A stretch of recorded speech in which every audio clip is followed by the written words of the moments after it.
Hello, everybody, and welcome to the TOME Episode 12 commentary. This is for The Secret of the Netkings. My name is Chris Niosi. I am the creator, writer, animator, blah, blah, blah, most things you already know, because I'm in every goddamn commentary of TOME, Terrain of Magical Expertise, and I am joined by two lovely parts of my crew. Would you guys like to introduce yourselves? Hi, my name is Blake Swift. I am the voice of Alpha, and I am the sound effects designer. I'm Jourdan Lasko. I am background artist and occasional animator on the show. Yes. So this is a long-ass episode. Yeah, it is. Yeah. Crap. Isn't this actually your longest one out of the entire series? I think that episode 4 might be just slightly longer. I think it might edge it out by like a minute. Maybe at best, but it's either way, it's close to a half an hour. So this is Secret of the Netkings. This was another one, as often I am. I was very excited about getting to do this. This was, as we decided, to be the introduction of some of my favorite new characters of the series. These are the Netkings, the creators of the TOME game world, as it were. They're a barrel full of monkeys, each of them in their own special ways. Yeah, absolutely. I brought Shady and Jourdan on to join me for this mainly because they could help me fill a half an hour of bantering about this nonsense. Because nobody else wants to spend a half an hour in a call with you, dude. No, quite honestly, not really. Maybe 25 minutes at best, but not 30 minutes. Right. So there's no way. Yeah. But yeah, and I wanted to also talk about particularly just kind of the production process of kind of how we go about creating these episodes. And on the last exciting commentary of Terrain of Magical Expertise, I was talking just kind of about like the development of how we got to this point and everything with season 2. But with this one, I wanted to talk about kind of the actual process of getting this all done. So Jourdan, I'm going to start with you. Mm-hmm. So, as of Season 2, and actually not even that, as of Episode 10 of Season 1, I kind of upgraded you to the kind of head background artist, designer person on the show. And so with this particular episode, this was a really nice place for you to shine, because obviously you'd done some stuff on the Sanctuary region for Episode 11, which was a place that we hadn't been to in the show before, but with this one in particular, we got to go over each of the individual realms of the Netkings. So you want to talk a little bit about, we're talking as if we've assumed, the people listening to this have already watched the full episode, so you can speak about like all the different ones. We're still on Ruby Rules here, but about some of the things you were thinking of for each one. Yeah, totally. Well, if anything, like Chris always does, he sends me a rough idea of each room. And for these, like now that we actually got around to doing the Netkings, Ruby Rules room was probably actually my absolute favorite. Just color scheme wise, I wanted it to be really crystally, just match his character design, which is really probably one of my favorite redesigns as well from your older concepts as well. Yeah, I think Ruby Rules was the one that needed the biggest makeover, because his design was just an absolute mess. He was probably the hardest to draw back in the day. I would definitely say that. Yeah. As for the other rooms, I guess we can wait till we actually get to them, because it's easier to talk about those when they're actually on screen. Sure, fair enough. Well, I guess in the meantime, Shady, so this one I think must have been a massive challenge for you sound design-wise, because, whenever it's like a really talky episode, like 11 only had the one fight scene, and then 13, which came after this, of course, was mostly talking. So when it's that, it's pretty easy for you. But with this one, there were 4 very intense fight scenes with a lot of stuff that had never been done before, because it was with all new characters. Right. So what were some?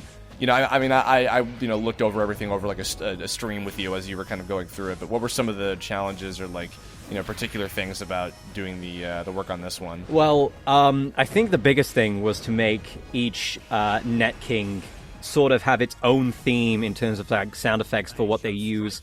Like Ruby has this like whoosh every time he goes into the crystal to go into a new form, and that in itself demanded a whole different like set list of sound effects for each Netking, just to give them their own sort of like sound and feel. I mean, because Alpha, Kirb, Nylocke, and basically all the other in-game characters that aren't Netkings kind of share the same sort of set list of sound effects for like a basic jump, a whoosh, or a land, or anything like that. But with it being new characters, especially considering, you know, what their role is in the show and in the game, I thought it would be ideal to give each Netking their own independent theme, which was a challenge to find. And you, interestingly enough, we'll see it in here with Bitum, that you voiced some of the sound effects that were used for his battle. And I just put although you're forgetting the order because we have Kinder Spirit next, haha. Oh, right, yeah. But we'll be getting to Bitum momentarily. Yeah, kind of spinning off what Shady was saying. So, something I was really excited about getting to do with these characters in general was the fact that they were very individualized and very, very unique in each of their powers and in each of how their battles would go. So we really tried to make that prevalent, as well as like with their environments. Like with Kinder Spirit here, of course, we have this this very heavenly, cloudy kind of area. Jourdan, if you want to weigh in on that as well. Well, actually, this background was not done by me. Oh, that's right. I'm sorry. I totally forgot. I think you were busy with another one at the time. Yeah, no, but what had happened was I actually had to back out of this background because of just work that came up. But Fooley took over, and he did a really kick-ass job picking up the slack for me. Major shout-outs to Jourdan, yes, and also not the other background artist, because I'm an asshole. Oh, sorry. To Terrence Lipinski, Fooley, our other background artist who's been on the show since the first episode. I'm sorry, Terrence, I'm an awful person, Wonderful forgive friend. me. No, he's been fantastic. He's actually in the middle of doing some really amazing work on episode 0, which we're in the process of working on right now as we're recording this. But yes, he did this one, and Kirby levels were definitely a big influence. In fact, Kinder Spirit herself, for those of you who don't know, if anybody remembers an old... no, actually, it's still even around. What am I even saying? It's a Kirby website called Rainbow Resort. Kinder Spirit is actually inspired by 100% the person who ran that website, who I've actually had some contact with. She's very sweet. So I wanted to make this this bubbly, cute, loving character. And as I mentioned on the very end of the episode 10 commentary, the bit about how, Michelle Knott's doing the system voice and everything, on how, since Kinder Spirit, as it's revealed in this episode, was the head of the sound department, ironically, Shady here, that having her be the system voice would be really, clever from a, in-game standpoint. And also having the juxtaposition of the welcome to Tome, like that, really...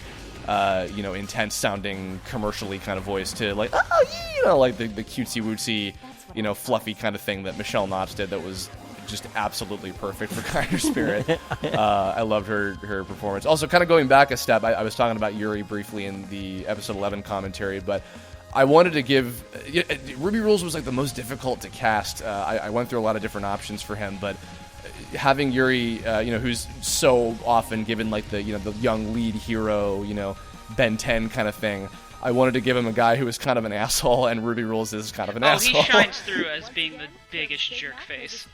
Yeah, but Yuri was just so funny, and having him like do this, as I directed him to do like a purposely bad Vegeta impression for when he's making fun of Zeto, was a real blast, and so that was a lot of fun. With their powers as well, kind of going back to that note here, we had this whole thing with Ruby Rules was his whole gimmick was being able to transform into the other characters and copying their powers. Kinder Spirit could, if anybody didn't necessarily notice, and Tombstone did an amazing job on his arrangement of Kadget's Netking battle theme here, where basically he changed the instrument depending on whatever attack Kinder Spirit was using at that time. The background music would be affected, and that was how Flamey got kind of clued into what was happening and what she needed to counteract with. So I just tried to really illustrate, and hopefully they were all clear. A bunch of these different special powers and things that each of them have, and we're going to get now into Bitum, what Shady was going into. Do you want to go back to your thought on that, Shady? This one was a lot of fun because I got to take like pre-existing sound effects and bit crush them to make it more sound like a video game, just like lower the quality, Jesus, Quality, quality and the bit rate, and just put like a filter on them to make them sound like they're really compressed and everything, and it just works for this scene. And during the battle that you'll see in about 2 minutes, like a minute 30 or whatever, Kirb provided sound effects for several of these things. And just sent me them as vocal recordings. It was like him just going like, when what is inspired by a Super Mario thwomp is when it hits the ground, it goes "Bushy!" Like Kirb sent me that recording, and I put it over a filter, and you can hear it, and it's just really, really cool. It just gives it gives this neat kind of sound to it. So this one was a lot of fun to work with. Well, the sound overlaying on this as well was really fun because like I got to do a really happy background for this because again it's all Mario themed, so eyes everywhere, bricks, all that. This was just a really nice background to do. I'm remembering now because we mentioned this bit about Kinder Spirit, and now with Bitum, played by the ever amazing Todd Haberkorn, who many anime fans will know. He's a superstar in that world. So funny on this performance.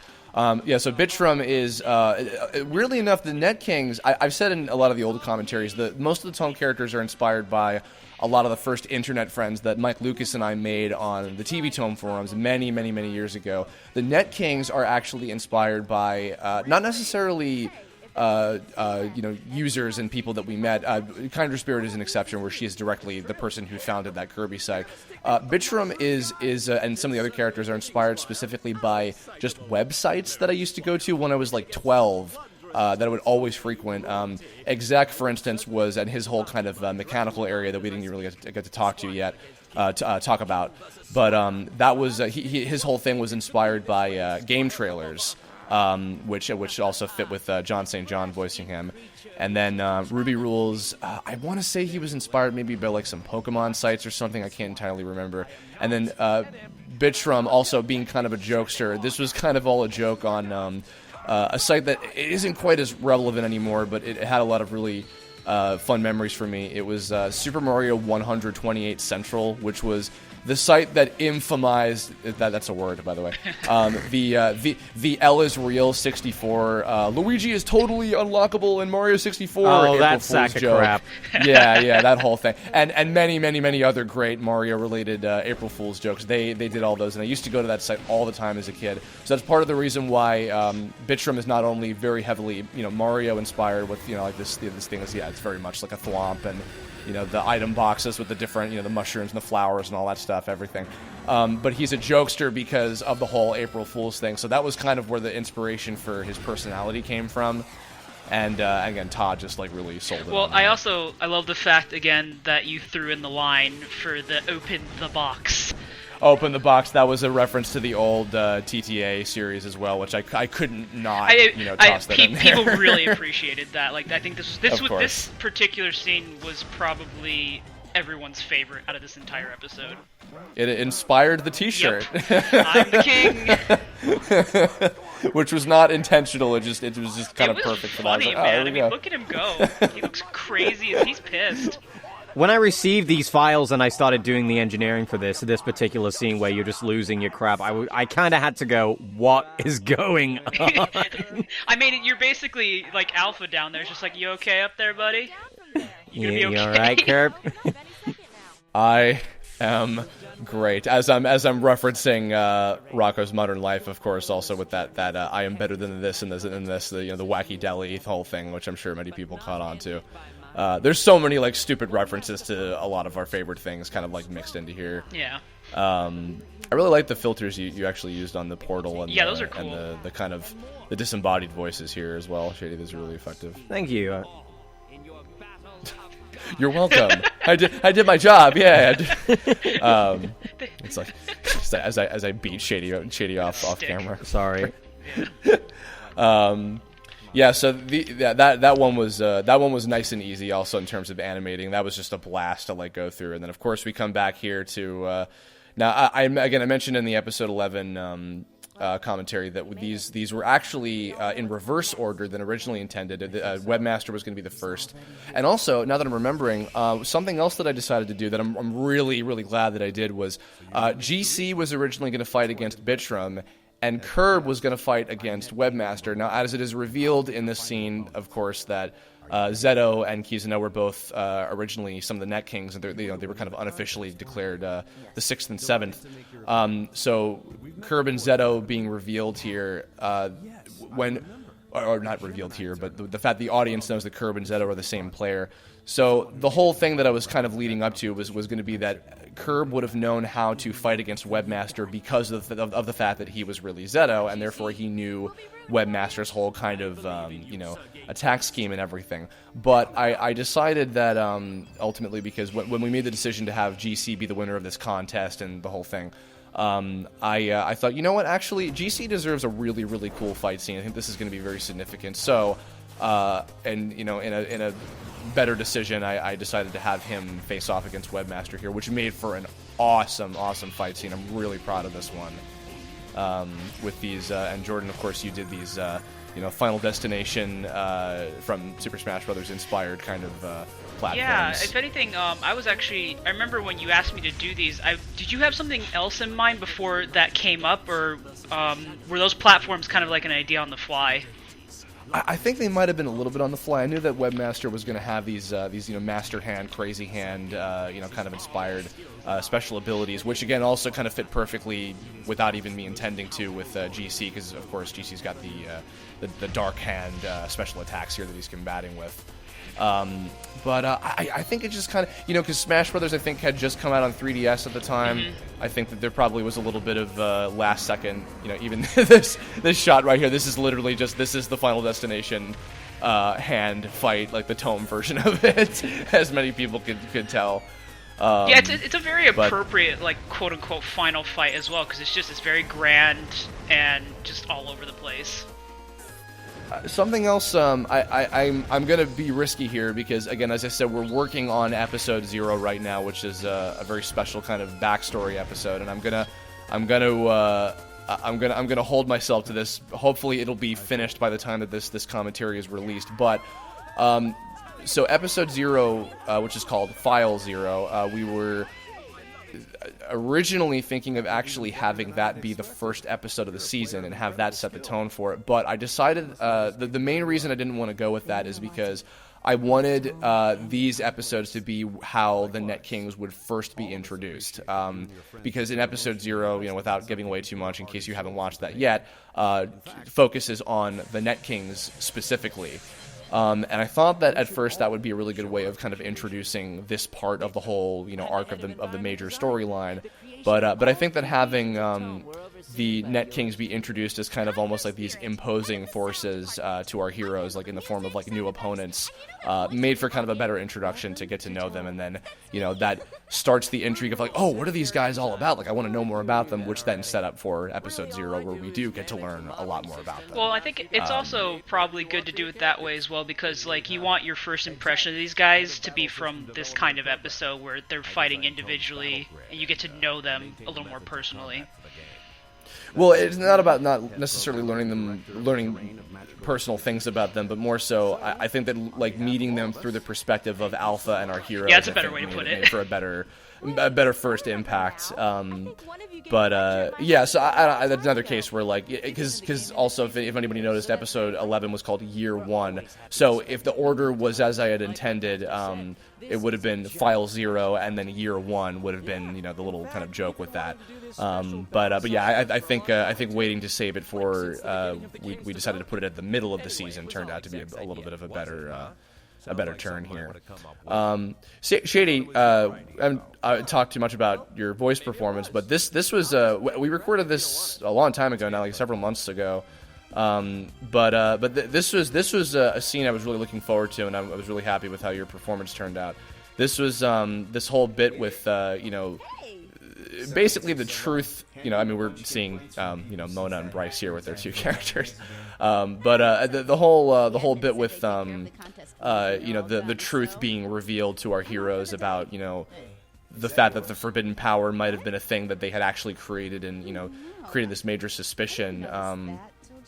We worked really hard on this scene, dude. I don't know if you had any thoughts about it in particular, because you had a lot of dramatic stuff in this. Yeah, most of the time with Alpha in particular, like the only situation where he necessarily gets like serious is when it concerns like the virus and stuff, and that's always fun to do. But when it's like an emotional sort of serious, it's very different. Like he's really invested in obviously the current situation here, which called for a completely different kind of style of performance. And yeah, it was just really, really cool. I particularly happy with how it came out, because I've never really, with Alpha particularly, I don't think we've had this kind of like performance before from him, so this was interesting.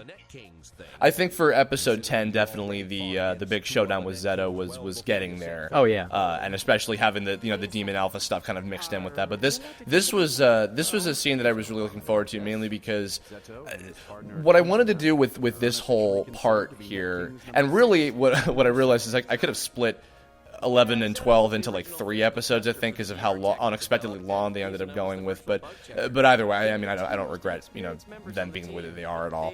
But yeah, I think this part in particular, I wanted to just kind of really paint a bit of a picture of like suspicion on everybody, and the fact that because Alpha, from our perspective, like the perspective of the show's viewers, we're seeing all this drama and this tension, even here with this shot of him like clenching his fist. It's like you have to imagine like putting yourself in his perspective of like all the stuff that they've been through for like 11 episodes, and this thing with the virus that has been the presence of which has been kind of gone for a little while. It all comes to a head, and he's letting loose his frustration and anger on these people that they have a lot of respect and honor for, because like I was saying in the episode 11 commentary, they this game is extremely meaningful to them, and they wanted to like, we're going to use this opportunity to like have fun and really like get back to what it was that we enjoyed so much about playing this game. And then suddenly it's like, what it is that was making us so miserable and putting people's lives in danger is now coming back to a head, and we're getting to the core of it. And suddenly it takes this really unexpected dramatic turn that I was really happy with. I love this whole sequence. Well, yeah, I do like the fact, like you said, where everything is pretty happy up until a certain point. They're having fun, like just playing the game as it should be, and then just this issue just comes to a head again, and it takes a really nasty turn. Did you want to also, while I'm remembering, did you want to talk about, because you weren't part of the episode 10 commentary where we first saw Webmaster's Room, did you want to talk about this one at all, the visuals of this one? This one was actually probably one of the simplest, because this was the first Netking room I think I ever made. Yes. Yeah, and that was the scene with Webmaster and Zeto, I think, after the tournament. When you first see it, it was pretty simple. I mean, it was kind of like based off of a church theme, if I remember correctly. And then, it was pretty simple for the most part. Like this one probably took me the least amount of time, but I still like the way it came out. It's large, and it fits Webmaster, I think, pretty well. Yeah. And kind of keeping to the theme of like it's like a long pathway, each of them kind of like dimensioning into each other in this kind of like holy realm. I think I also came across. I like well. the fact that everything is so bright and white and kind of like that holy theme, as you said, but they have this really serious conversation that takes place in this room, so it's a nice juxtaposition. Should mention too, while we saw that briefly, you of course also designed that statue. No, sorry. Actually, I apologize, because now she's going to kill me if she hears this. Liz, our beloved script supervisor, designed. I should have said you rendered that. Mm-hmm. I apologize. No, yeah. Liz designed. I believe she even came up with the idea for the statue, if I'm remembering correctly, of the Netkings with Zeto and Kizun's statues. Basically crumbled away, like, because again they were unofficial, and we'll get into the reasons as to the implications as to why those two statues were destroyed. Jourdan did a great rendering. The designs are actually a little bit remnants of the first sketches that I did of them, so there's some slight differences in some of them, but I really liked how that turned out. Ruby's is probably sorry. Oh yeah, Ruby Rules. Yeah, he looked completely different compared to how he actually is now. To be totally self-indulgent, this little turning point here where Webmaster's like, we've been found out, and and then of course with Kerr being like, hold on, I'm Zeto, so I know things, and I'm trying to get you to not say or do anything stupid, guys. This was another kind of added layer of tension here that I really liked. Followed by one question's been answered and now a million more questions, pop up as to what the hell is going on. But this was a majorly fun thing to go into. Shady, we're nearly done, but as we have a few more minutes, I did want to ask if you had anything to say about working with Matt and the folks from Tetramino on Heroes Don't Ask Questions. Oh yeah, no, that was really different. Of course, going from Battle-On, where it was just like you and me, and it was like we were just like kind of following the lead melody of the synth in Battle-On. As for Heroes Don't Ask Questions, it's basically a whole different like backing of orchestra. Of course, you got violin from Michaela, and you've got everybody else doing their thing, and it's like this whole huge production on such a huge scale with so many more people involved. And recording vocals was like something that I've never quite done to that magnitude, because there's harmonies everywhere, and of course you got I had Stephen Kelly help write the harmonies and the vocal guides for everything to help make it sound so big and so full. And yeah, it's just a crazy production. It was really weird it's still weird now to hear it at the end of the episode, and I have to remind myself, oh, that's me singing in that thing. It sounds like the quality could be published on radio, but no, it's people doing it from their home studios. And yeah, it was just really, really cool. Yeah, getting to work with the Tetramino guys was a major honor. They really helped make that song, because I wanted to go with something a little darker. I forget if I said that in the last commentary, but we wanted something that was, really kind of showing, even with that little bit of, instead of continue, it's save game, are you going to save the world or what? Kind of the different motif here. But, so that was episode 12. It was a long and grueling and I think for everybody involved in terms of the creativity, but one that I think we're all very, very proud of, and people really seem to enjoy the Net King characters and a lot of these fight scenes and some of the jokes that came out of it. Like I was saying too, I wanted to mix up things a little bit with some more funny stuff, and I think we managed to pull that off. There was a good balance of both in here, thanks to the setups of each of the different fights and everything. So that was really cool. But we've got about a minute left. Did you guys have any last couple thoughts on everything? This is probably one of my just favorite episodes in general, just to both work on and just how it turned out. Because, I had quite a bit of background work for this, so it was fun.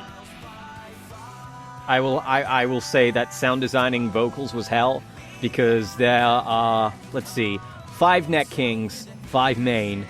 Everybody's got a different microphone, and I need to make it sound like they're talking in the same room. Yes, thankfully I learned to make Shady's job a little easier by splitting things up in the assets I'd give him, so now we have a little bit of an easier time in future episodes. But you guys and everybody else who we've credited here, at the end, of course, did an amazing job in this episode. I'm super proud of it as well, and and we've got several more to go. So thank you guys so much for joining me. Thank you everybody out there for listening. We hope you enjoy the next commentary, and you might hear from some of us again very soon, but we'll see you around. Bye.